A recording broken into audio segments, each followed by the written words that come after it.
Hello dear students, welcome in today's class. बच्चों, आज हम फिर से आपका एक नया चैप्टर स्टार्ट करने जा रहे हैं। So this is your chapter number 15, okay. And इस चैप्टर में हम क्या पढ़ने वाले हैं, कंजक्शन के बारे में डिस्कस करने वाले हैं, ओके। इंट्रोडक्शन रीड करते हैं सबसे पहले। Welcome to the chapter on conjunctions. In this chapter student will discover how conjunction connect words, phrases and sentences. इस चैप्टर में हम क्या पढ़ने वाले हैं बच्चों, कंजक्शन पढ़ने वाले हैं, ठीक है। जो हमारे कंजक्शन वर्ड्स हैं वो कैसे हमारे सेंटेंसेस से और फ्रेजेस से कनेक्ट होते हैं। They will learn about coordinating conjunction which link similar ideas and subordinating conjunction which join depend clauses to main clauses, ठीक है। इस चैप्टर में हम दो कंजक्शंस के बारे में डिस्कस करने वाले हैं बच्चों, coordinating conjunction and subordinating conjunction, okay. Let's read. Look at the park scene, ठीक है। आपको यहाँ पर एक पार्क का सीन दिखाया है, उसको रीड देखना है। Where 3 friends are in the park, जहाँ पर 3 दोस्त पार्क में हैं। I could not play as my ankle hurt, मैं नहीं खेल सकता क्योंकि जो मेरी एंकल है वो हर्ट है, उसमें चोट लग गई है। But we are fit to play well, यानी कि हम सब खेलने के लिए फिट हैं, स्वस्थ हैं, ठीक है। अब यहाँ पर आपको कुछ हाईलाइटेड वर्ड्स दिखाए गए हैं बच्चों, ओके। एक्सप्लेनेशन पढ़ते हैं। You already know that a conjunction इस जॉइनिंग 2 वर्ड्स, यानी कि आप सभी को पता होगा बच्चों कि एक कंजक्शन का क्या काम होता है, 2 वर्ड्स को जॉइन करता है, आपस में जोड़ता है। Conjunctions can be coordinating conjunction and subordinating conjunction. Conjunction 2 type के हो सकते हैं, एक तो कोऑर्डिनेटिंग हो सकता है, दूसरा सबऑर्डिनेटिंग हो सकता है, ओके। अब सबसे पहले हम रीड करते हैं कोऑर्डिनेटिंग कंजक्शन क्या होते हैं।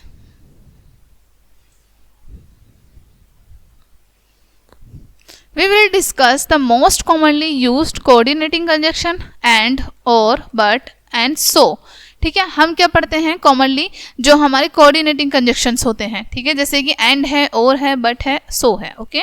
The conjunctions and means addition to at the same time, ठीक है। एंड का मतलब क्या होता है, जो हमारा एंड कंजक्शन होता है इसका मतलब होता है एडिशन, जोड़ना, eight the same time. Example देखते हैं। Ayushi is honest eight the same time Ayushi is kind, यानी कि आयुषी ईमानदार है और साथ ही साथ आयुषी कैसी है, दयालु है, ठीक है। अब हम इनको कंजक्शन की हेल्प से जोड़ते हैं।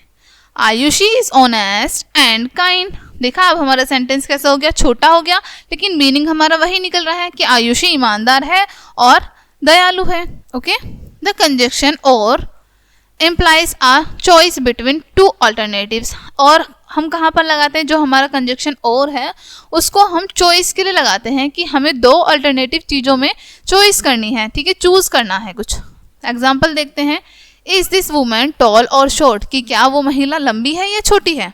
तो यहाँ पर क्या हो गया, 2 अल्टरनेटिव वर्ड्स हैं, ठीक है, टॉल और शॉर्ट, ठीक है। तो इनके बीच में हमने क्या अप्लाई किया, क्या यूज किया, और।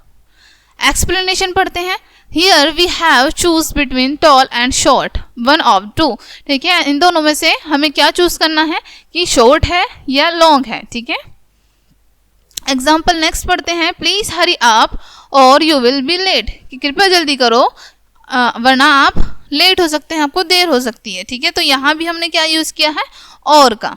एक्सप्लेनेशन रीड करते हैं। Here also we have to choose between the 2 hurry up और लेट, यहाँ पर भी हमें दोनों में से एक चीज को चूज करना है, या तो हरी अप चूज कर लें कि हम जल्दी कर लें, या फिर हम लेट को चूज कर लें, okay. The conjunction but express contrast between 2 statement, और वहीं पर जो कंजक्शन है आपका बट, वो क्या बताता है, 2 स्टेटमेंट को बताता है, ठीक है। जैसे एग्जाम्पल देखते हैं। Mister Thakkar is wealthy but unkind, ठीक है। अब क्या कंडीशन हो गई है यहाँ पर कि हमारे जो मिस्टर ठक्कर हैं, कि वो कैसे हैं, वेल्दी तो हैं, अमीर तो हैं, लेकिन अनकाइंड हैं, दयालु नहीं है बिल्कुल भी। एक्सप्लेनेशन रीड करते हैं। Here we see the contrast between wealthy positive quantity and unkind negative quality, ठीक है। यहाँ पर हमने क्या पढ़ा बच्चों की, हमने क्या देखा, यहाँ पर 2 क्वालिटी हैं, ठीक है। जैसे कि पहला एक वेल्दी है एंड सेकेंड है अनकाइंड। इनके बीच में से हमें क्या करना है, एक को चूज करना है। हमने ये कंडीशन बताई है कि वो धनी तो हैं लेकिन कैसे हैं, अनकाइंड हैं, ठीक है, दयालु नहीं हैं।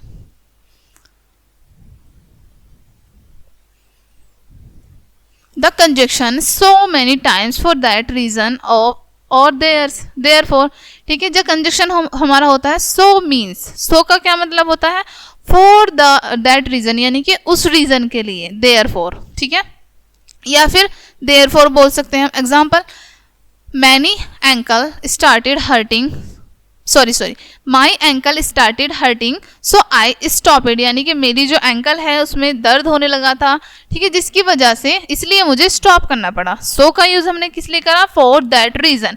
क्यों, क्या रीजन था कि मेरी एंकल में पेन होने लगा था, इसलिए मुझे स्टॉप करना पड़ा, ठीक है, रनिंग को रोकना पड़ा। Okay, a conjunction that join together two statement और equal rank is called coordinating conjunction, ठीक है। यानी कि आपको यहाँ पर बताया गया है बच्चों की एक ऐसी स्टेटमेंट जिसमें हम दो रैंक को क्या करते हैं, जॉइंट करते हैं, जोड़ते हैं एक साथ, उनको हम कोऑर्डिनेटिंग कंजक्शन कहते हैं। यहाँ पर आपको क्या करना है, कंप्लीट द सेंटेंस विद ए और बट एंड सो, ठीक है। इनकी हेल्प से आपको फिल इन द ब्लैंक्स को फिल करना है। माई फादर इज टॉल, ठीक है, dash my mother is short, यानी कि मेरे पिताजी लंबे हैं लेकिन, ठीक है, यहां पर हम क्या लिखेंगे, but my mother is short. Okay, similarly आपको ये सभी कंजक्शन से फिल करना है, ठीक है। आपको अच्छे से समझ आया होगा बच्चों कि हम एंड का और बट एंड सो का यूज कहां पर करेंगे, सो उनकी हेल्प से आपको ये फिल करने हैं। नेक्स्ट है आपका बच्चों subordinating conjunction.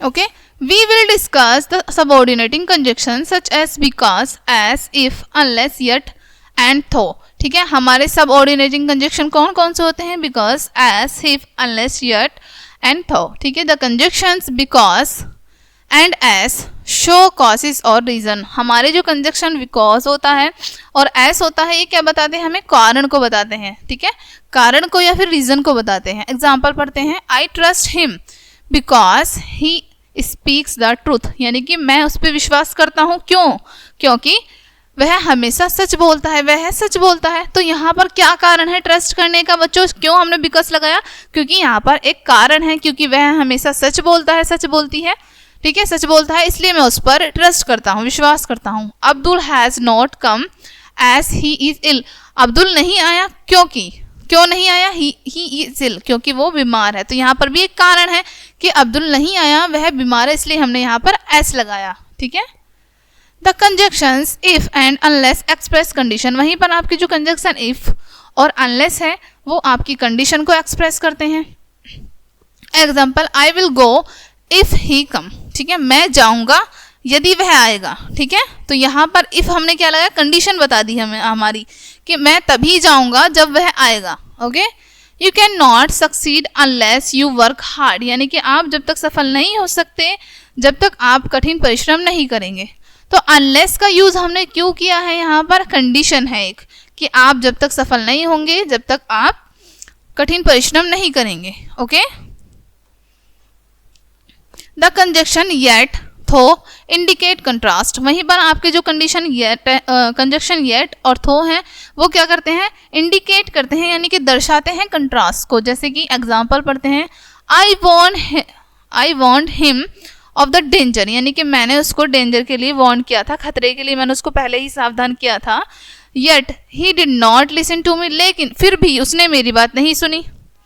थो I warned him of the danger, he did not listen to me, यद्यपि मैंने उसको डेंजर के लिए, खतरे के लिए पहले ही वॉर्न किया था, लेकिन फिर भी उसने मेरी बात नहीं सुनी।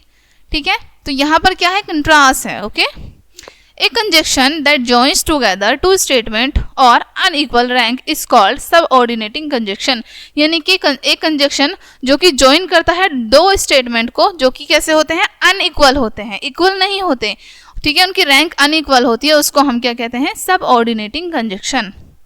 ओके, आई होप बच्चों यहाँ तक आपको ये टॉपिक क्लियर हुआ होगा अच्छे से। अब हमें बी कंप्लीट करना है हमारा question, complete the sentence with because, as, if, unless, yet and though, यानी कि हमने जो अभी कंजक्शन रीड किए हैं उनकी हेल्प से ही हमें ये फिल इन द ब्लैंक्स को फिल करना है। First, you can not go to the movie, यानी कि तुम मूवी के लिए तब तक नहीं जा सकते, dash you attend the classes, यानी कि जब तक तुम अपनी क्लास अटेंड नहीं कर लोगे तो यहाँ पर क्या आएगा, अनलेस। ओके, ठीक है बच्चों। सो सिमिलरली ये सभी आपको कंप्लीट करने हैं।